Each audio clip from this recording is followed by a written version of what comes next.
Swayam Prabha. Digital India. Educated India.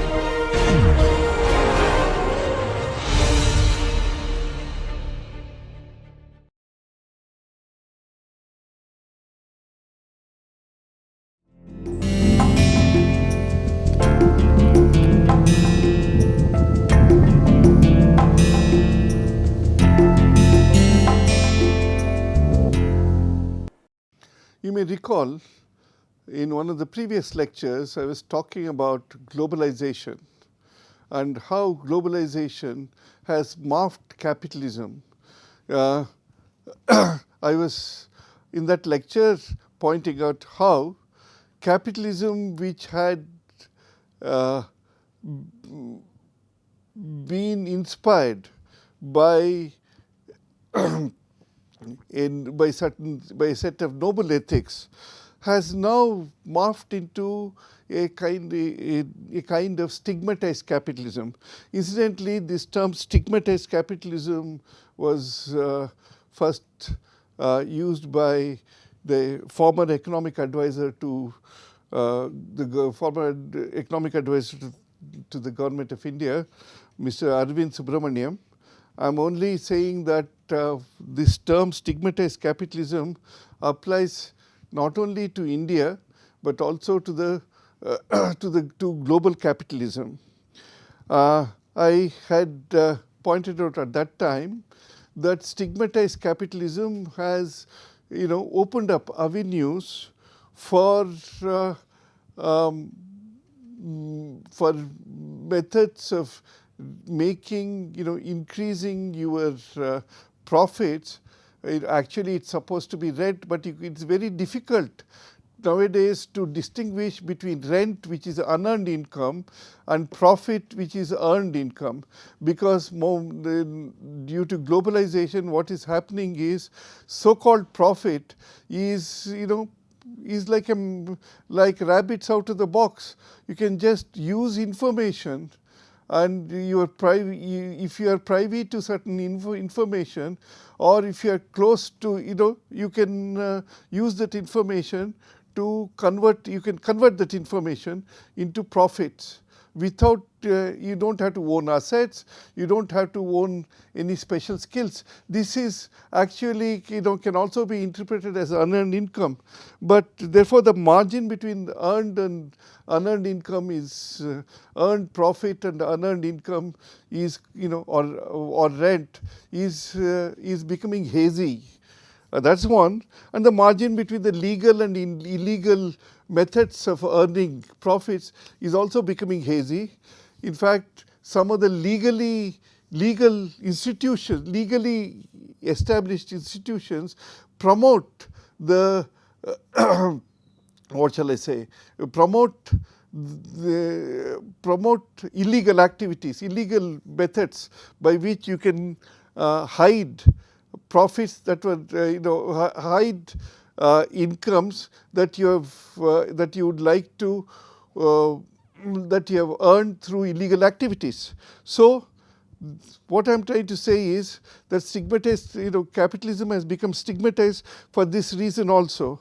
Now, the third point that I had made in the course of those lectures is that it's also promoting religious polarization, and because fundamentalisms have gained have become more powerful now, because it's actually these religious fundamentalisms have become more powerful as a reaction to the arid desert of modernization and instrumental rationality that is spreading across the world.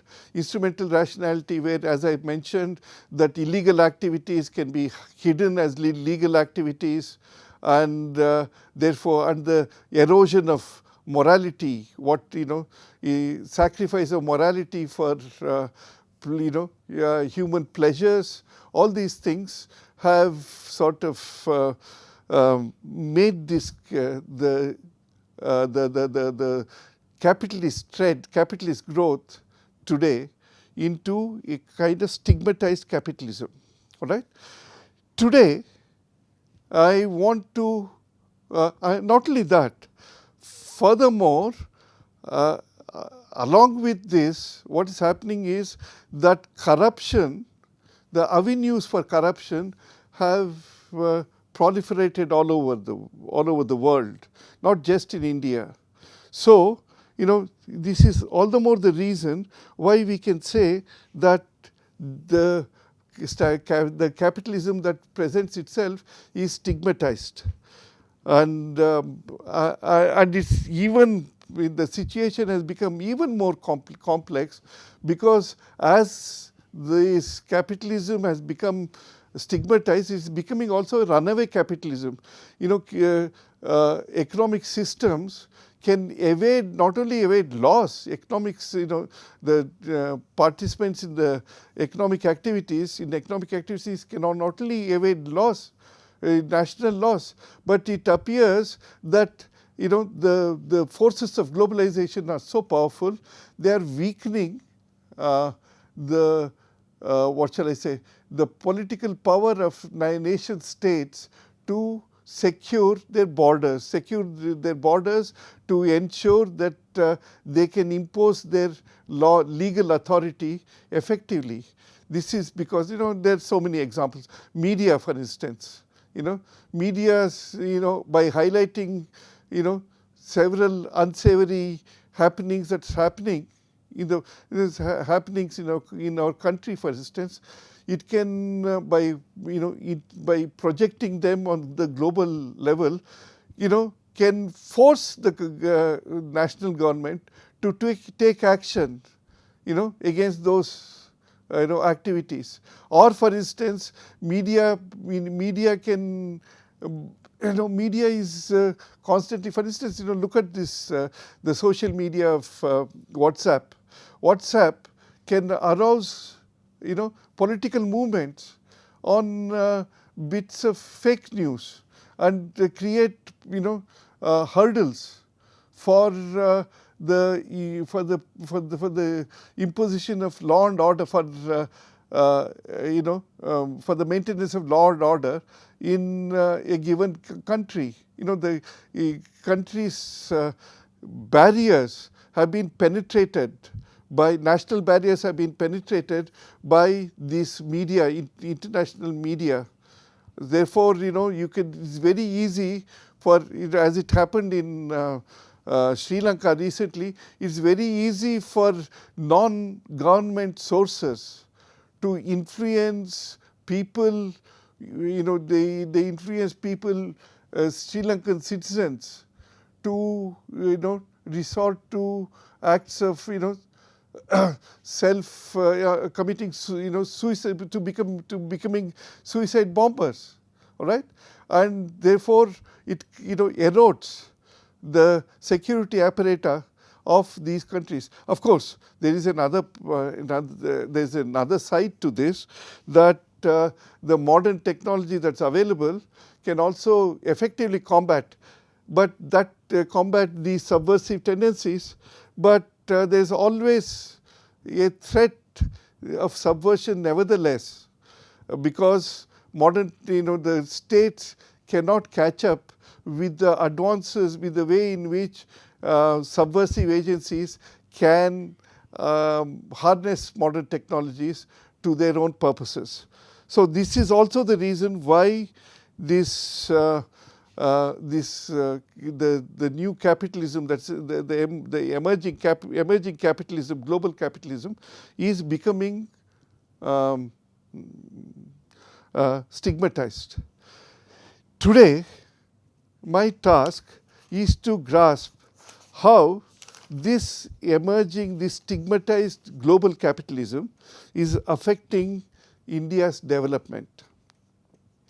This is the task that this is the issue that I have identified for this lecture.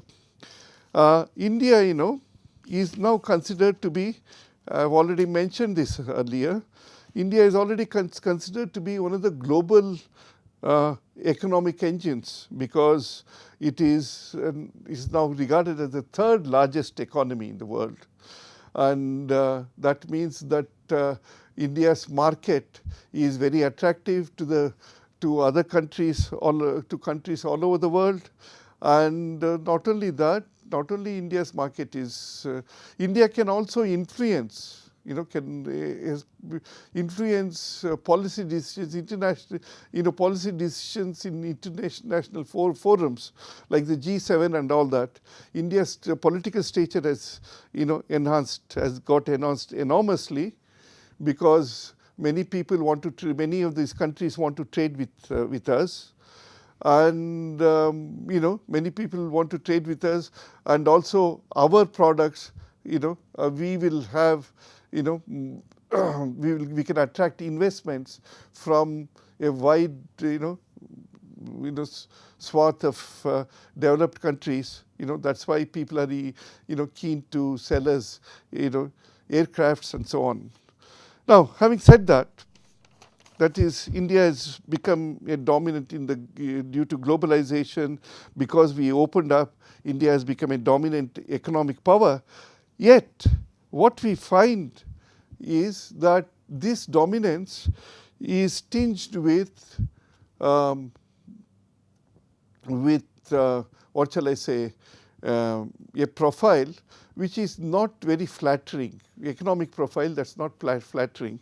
As I mentioned, India's per capita income, that is, if you distribute the total income of the country over every human being equally, over all the members of the population in the country, equally, we get our per capita income is around $2,000, all right?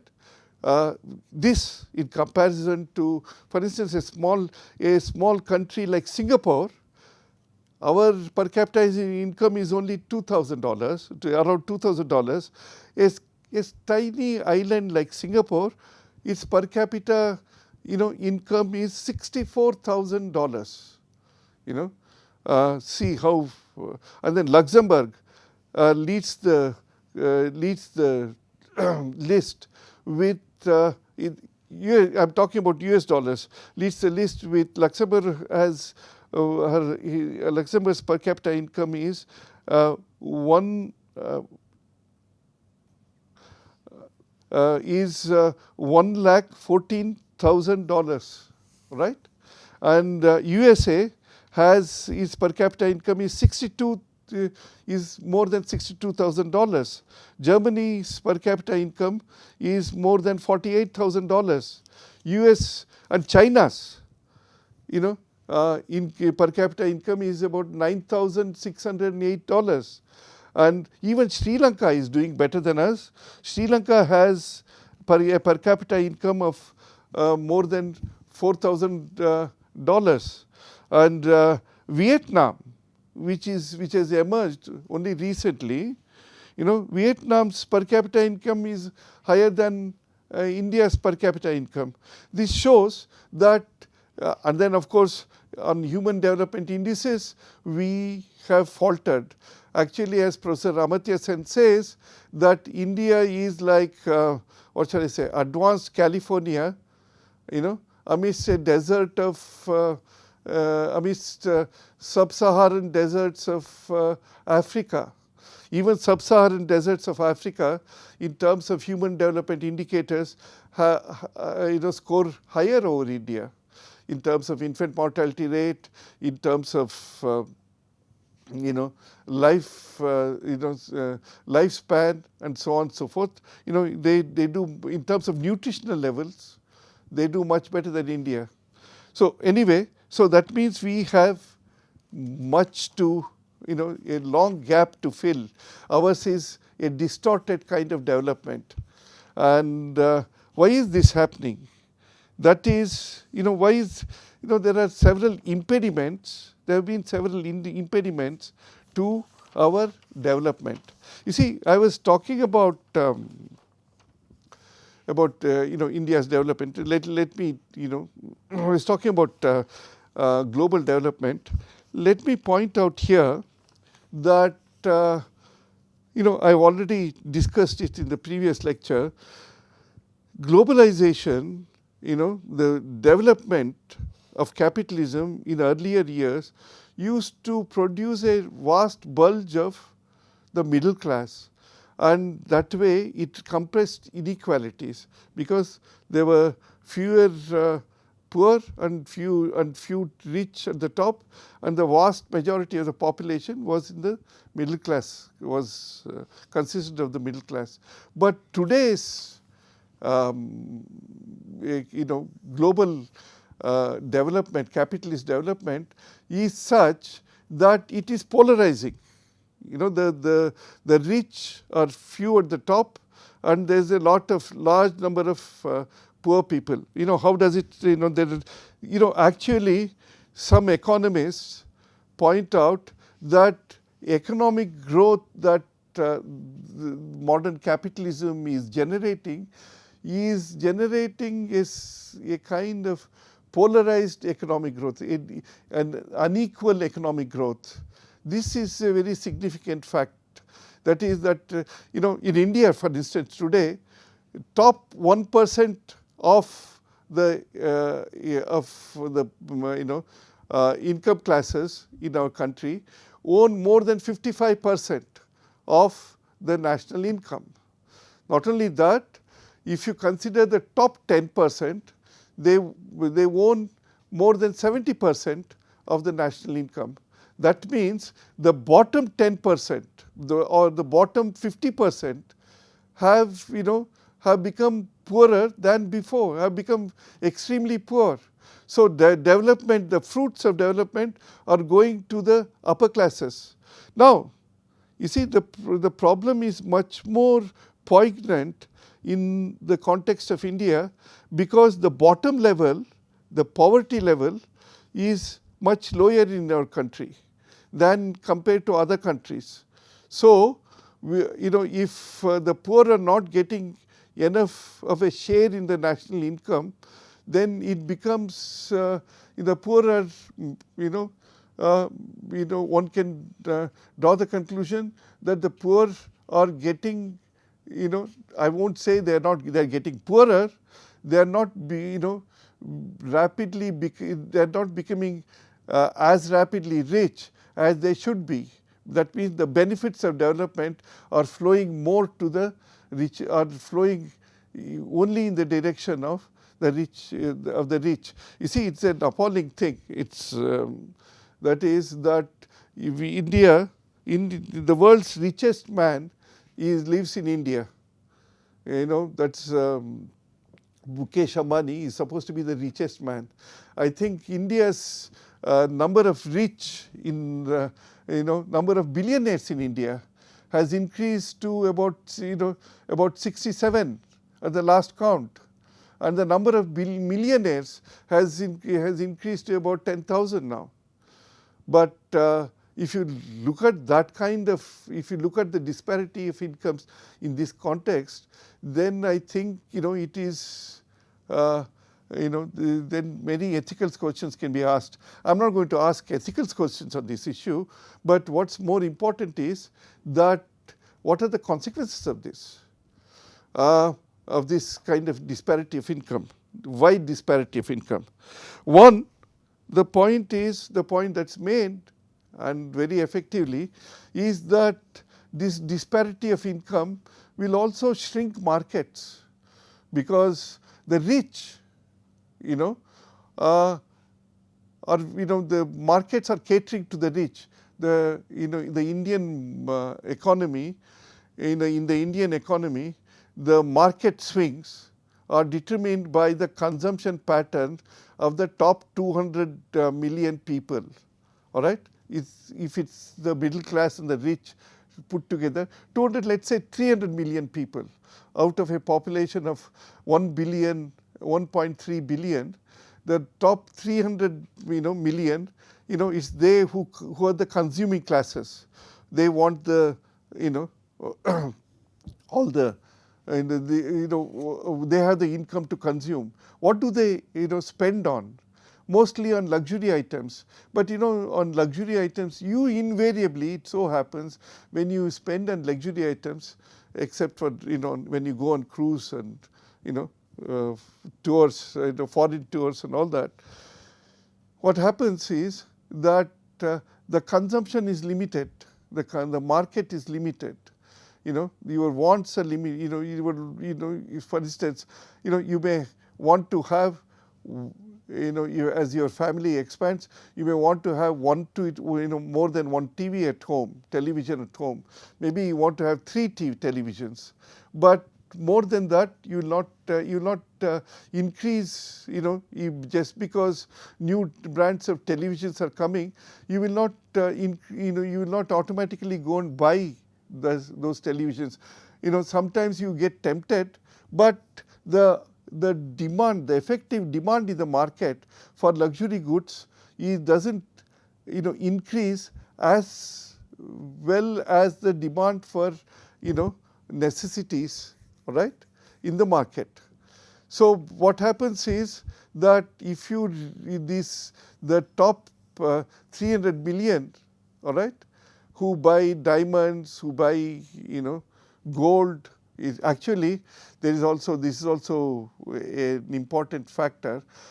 Our gold imports at India, all right, are basically, our gold imports in India are basically consumed by the rich people. The top 70% of the gold imports go to the top 10% of the population. The remaining population, the residue of the gold goes to the others. The consumption of gold by the poorer sections, by the lower middle classes and the poor is very little. But yet the government of India cannot dare not raise tax on gold, because it is considered a sacred thing. It is almost like as sacred as as sacred as cow has become in Indian politics now. Nobody wants to increase gold tax on gold, because politicians may lose their popularity if they tax gold, although it's just a dead metal, dead weight, and this the amount that the Indians consume on gold and spend on gold can be diverted to more productive, items like machinery, modern technology, very much needed, technological inputs and so on and so forth. So this is one. So it is not only ethical, this increasing income disparity not only raises ethical questions, it also sort of what shall I say, puts clamps development in order to release the demand of the bottom 50% of the population of the income classes. You have to make sure that income flows to that bottom. You see, I've already also talked about what's called I've already talked about our demographic dividend in an earlier class, in an earlier lecture. But the problem is that now with these inequalities, it becomes a major issue of providing jobs. The demographic dividend may become a demographic liability, because we have to provide jobs for the younger generation who are joining the workforce in our country. How do we do that? That's a major problem. There is a huge controversy today about jobs.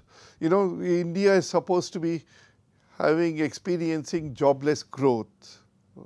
That's because we are using more and more capital, and the technological changes that are occurring are such that we require per unit of capital that's spent, we require fewer and fewer laborers.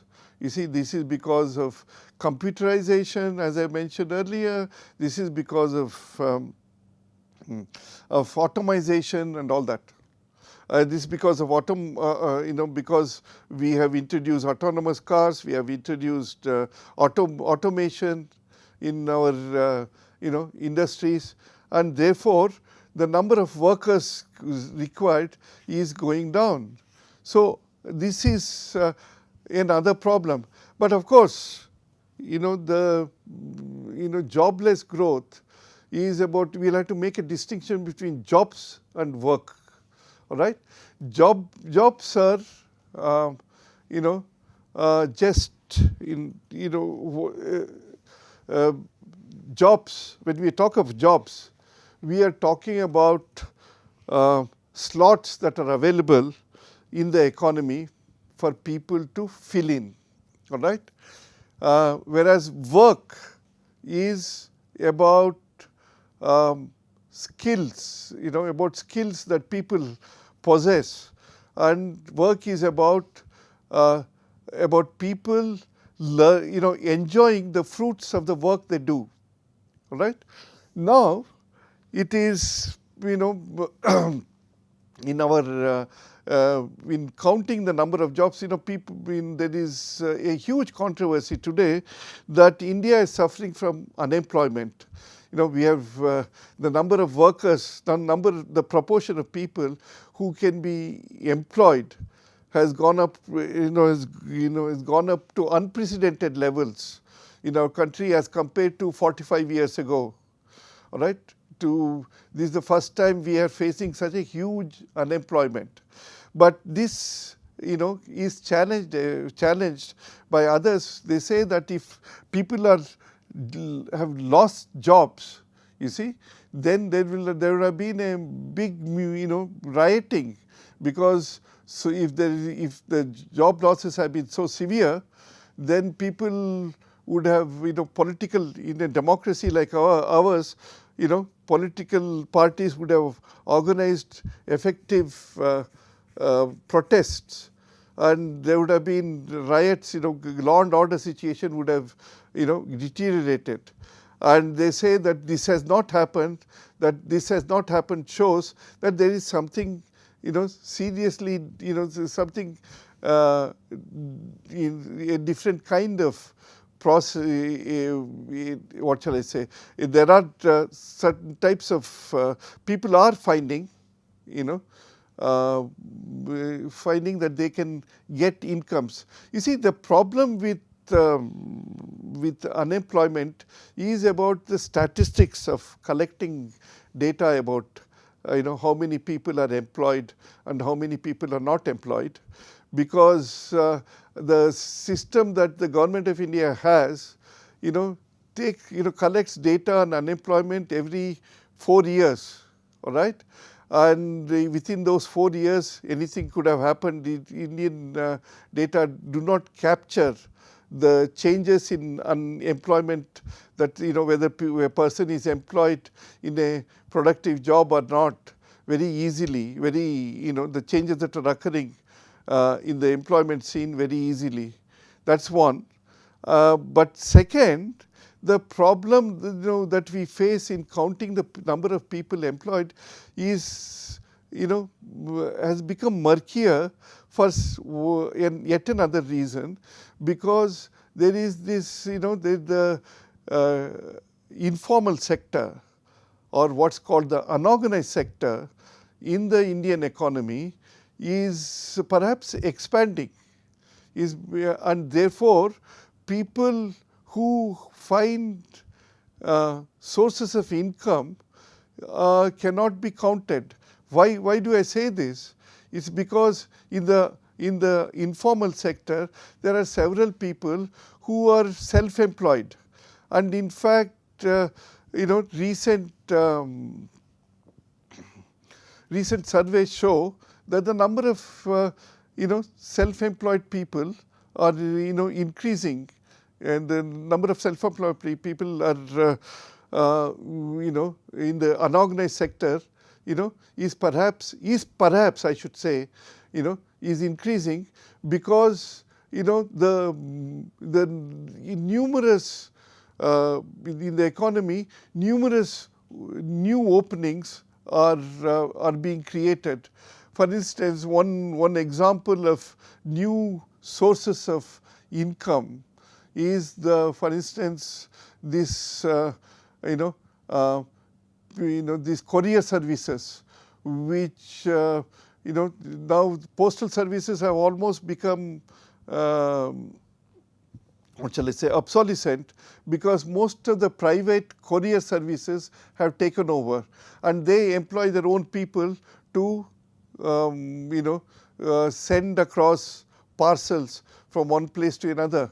Now, because of digital marketing, now they have their own, they have the digital marketeers also, like Amazon and Flipkart, they have their own courier services. Now food catering agencies, have deliver food. And similarly, for instance, Uber and Ola taxi services also are employing people, are employing drivers who can they are creating jobs for the drivers by just processing information. So if you, and many of these occupations are missed out by standard statistical surveys. Talking about unemployment and talking about jobs and work, the number of jobs that can be captured by the official agencies, there may be problems about that, but what is important is that it looks like people have found work in various interstices of the economy, especially in the unorganized sector, because it is pointed out that because of the government's policies of giving and ensuring that the government policies of first giving loans to the making funds, capital funds available on a wide scale, with this Mudra loan and startup loans and so on. What has happened is that it has encouraged several new enterprises to come up. In fact, Khadi and Village Industries Commission, it was they have used these the loans that the government has distributed to make sure that the potters who were earlier languishing have become have now a steady source of income, and they're happy. So are many of the women's enterprises have succeeded, and this is not easily captured by official data. Similarly, there are a large number of they have found jobs, found these work and employment opportunities in these interstices. Apart from that, there is some reason to believe that the frame in which these interstices, economic frame in which these interstices are opening up itself is increasing, is becoming wider because of several infrastructure projects and road building projects that the Government of India has undertaken, and which employs several million people to work every day. So all this, and furthermore, it is the government claims that the number of provident fund accounts, all right, is increasing. The amount that is invested in provident funds also is increasing, which means even in the so-called formal or informal or the unorganized sector, the number of jobs are increasing. But be that as it may, what I am trying to say is that nevertheless, employment is a problem for a particularly important reason. That is, this is where the distinction between jobs and work is important, and the government cannot sort of rest in peace, because it's okay, let's assume that the number of pakoda sellers is increasing in our country, right? And they are adding to the productivity to our national income. All right, they have become independent, right? But this question is about the quality of jobs, right? If should we be satisfied by having more and more pakoda sellers and tea sellers? Maybe they're becoming prosperous. One argument is that their children will be better educated and they will have more skills, but that is in the future. But right now, don't we need people who have higher skills, who need, there are, for instance, the modern technology that is taking over, artificial intelligence and computer technology, and in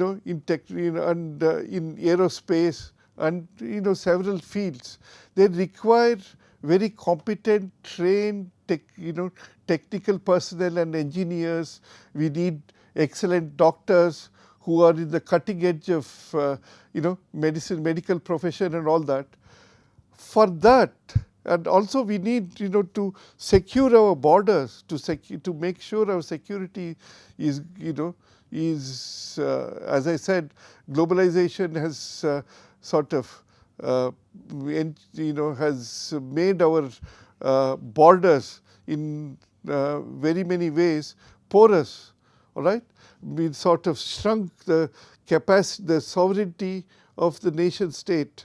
All right, if that is the case, we need more and more professionals, more and more people with high level of technological and technical competence to sort of ensure that our economic progress, economic development doesn't stop just at pakoda making or making pots. We need more and more skilled people, So it's, and also not only that, we need jobs which provide, then when jobs start providing satisfaction, work satisfaction, a sense of accomplishment to the worker, all right, then jobs become work, right? Are we moving in that direction? We have to move in the direction because, of advances, if advances in artificial intelligence may threaten the national integrity of India, because America and China are going ahead with their progressing so far ahead in the technological advances that it becomes our existence as a nation state will become a dependent state. I'll give you one simple example. For instance, recently America reported it has developed a cruise, a missile which which has high intensity laser, and the laser is so very powerful that it can disable all the computer systems, all the electronic systems in the target area. It can burn it up, so that imagine if such a thing happens to any of our key centers. Not only your television programs will go, your railway systems will go awry, your defense systems will be affected, your educational institutions will be affected. This is cyber war at a higher, at an extremely high level. So how are we going to, we can't depend on other countries to, sort of save us from such attacks. That means we will have to, sort of scale up the kind of technology that we possess, and this means we need to really seriously upgrade our the skill levels of people of our working population. We need more and more professionals. Even some of those occupations which are not professions have become professions now. For instance, take for instance hair cutting. Hair cutting has become a profession. All right. Take for instance nursing. Nursing has become a very advanced profession. In nursing there are specialties, that have come up. Those nurses who take care of cancer patients is different, are different from, have different kind of expertise than nurses who work in with brain surgery patients, all right, who cater to brain surgery patients. So many of these occupations are becoming highly skilled technical professions, and we should have the infrastructure to cater to such professional advancement, and also we should have the infrastructure to cater to these occupations that are multiplying. And are we, we have to think, when we talk about development, we should also talk about these things, these factors. Unfortunately, or I don't know whether I should say unfortunately, this means we should have a vision towards the future. We should anticipate what is likely to happen in the future and provide for that. That means we have to not only establish IITs, more and more IITs, more and more universities, we should also ensure that the quality of students who come there, or the quality of people who join these institutions is also enhanced. That means if you have to tackle the problem of employment and employability, for instance, you're talking about employability, the NASSCOM, constantly complains that there are large number of people who come to work, want jobs in the computer sector, but most of them are unemployed, are unemployable. That means that the educational systems that we have, are producing fake graduates. So we'll have to do something about our educational system, and we should invest more in research and development. As of now, our national investment in research and development as a share of our, budget is appallingly low, is about 3%. Even 3% will be very high. And we should encourage, private companies to invest in research and development.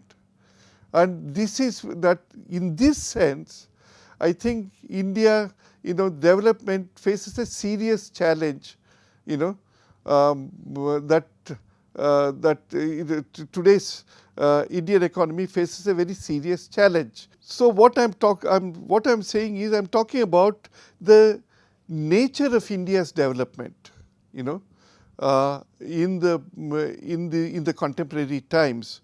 Now, I am not interested in development. Of course, when you talk of development, there is a huge social component. I have already highlighted them. But what is important for me is the social consequences of the nature of the nature of development that we are, the social consequences of this development and what are its implications. Now, what is significant is that I find that on the one hand, this India's growth, India's economic growth, because the way the India's economic growth is inclined is such that it is producing polarizing effects. This is something which we should soberly look into. What do I mean by polarizing effects? I have already talked about the possibility of inequalities spreading and deepening. All right, that is one. This is inequalities in terms of income and wealth. They are becoming disparate. All right. On the other hand, polarizing is occurring in terms of identities, ethnic identities. By ethnic identities, I mean not only identities of caste and community, like I should actually use the term community more better.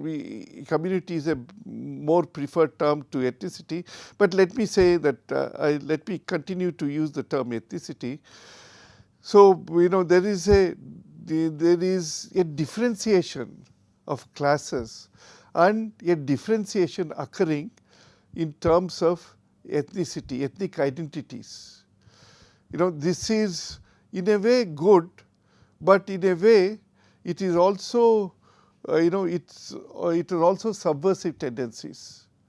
You see what's happening. What I mean by differentiation in ethnic identities that's occurring is that the politics of difference, all right, the economic development that we have faced has also produced a politics of difference, politics of identities. That is because that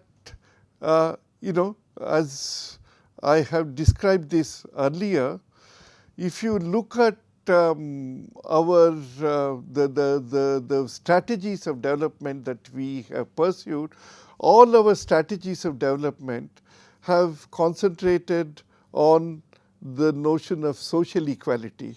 We want development, but not development at the cost of inequalities. We always want, especially not development at the cost of social inequalities. Now, what has happened is that development, as I have said, stigmatized capitalism. Development, especially in the modern world, in the contemporary world, comes is a stigmatized development because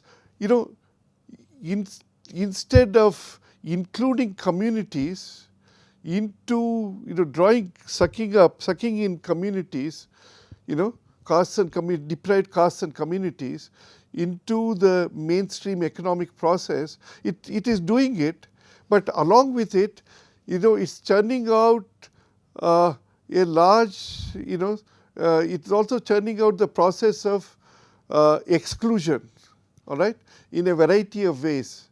For instance, displacement of tribals, huge, we need coal. India is rich in coal, but we are importing coal, all right. Coal is coal deposits, but we are importing coal. And the government wants to reverse this policy and wants to encourage people to invest in coal mines, all right.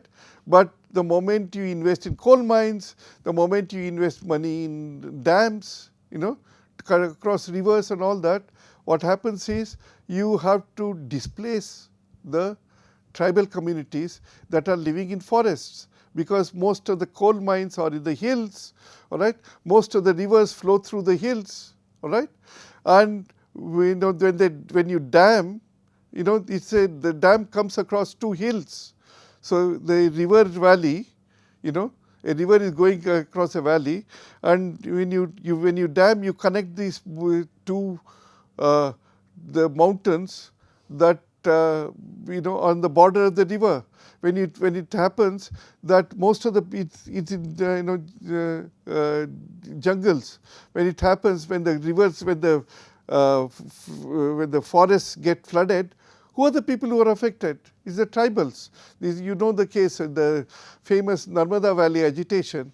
That was all about tribal displacement.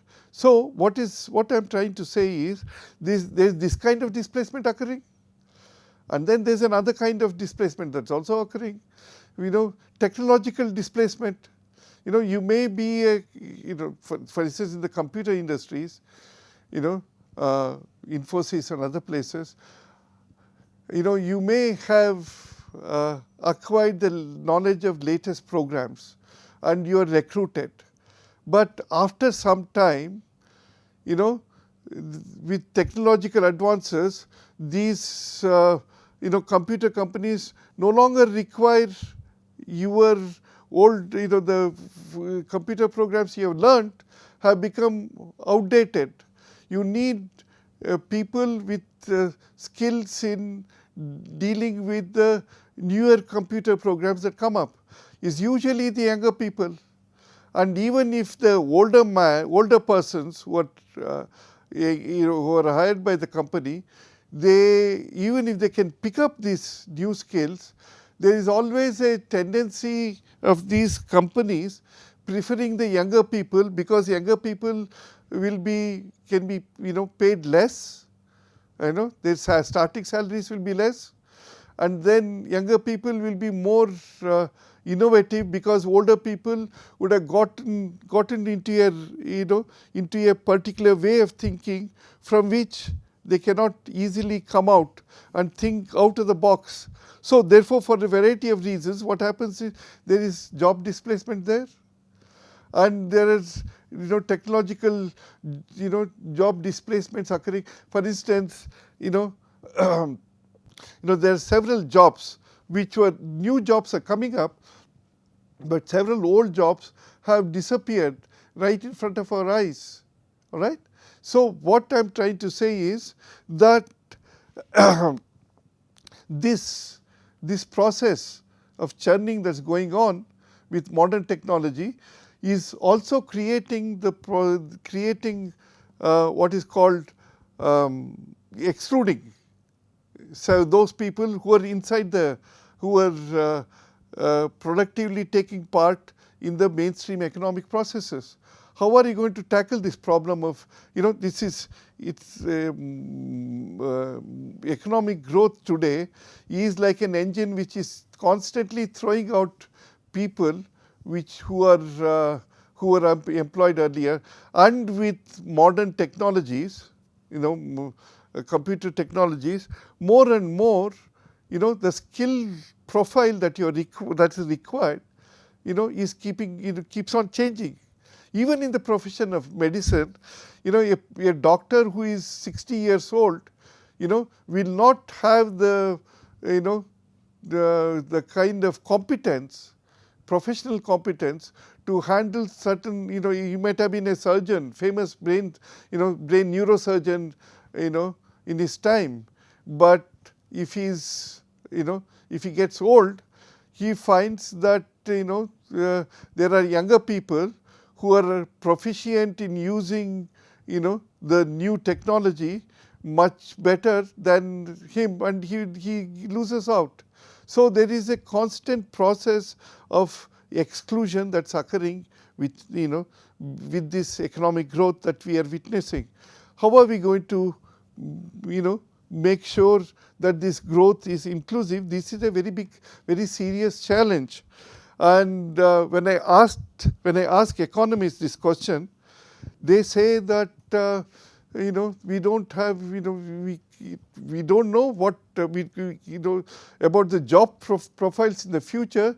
We have no idea. We can only guess that these are the types of jobs that will be available, and maybe they will the new technologies will create opportunities for for different people with different types of skills. Maybe it will provide full employment, but we don't know, and we can't train people for that. All right. So if this is the situation, it poses a big question mark and uncertainty over the future of economic growth, and future of economic growth and development in our country. More than that, what is happening is that if you look at, this has been the case throughout the phase of economic development. What has happened is that as economic opportunities open up in our society, because of caste and other considerations, ethnic considerations, there is a tendency for certain occupations and certain professions to be filled with people of a similar background. You know, for instance, if you look at the caste profiles and religious profiles of various occupations and in the country, you will find that this happens because you'll find a phenomenon of what I call clustering. Clustering is that if in a particular profession certain castes you get to become certain castes become dominant. For instance, in the this was supposed to be the case in the Bangalore IT sector. Most of the people who are programmers employed in the IT sector, this was about 10 years ago. I hope the profile has changed. Most of them who were employed were Brahmins, right?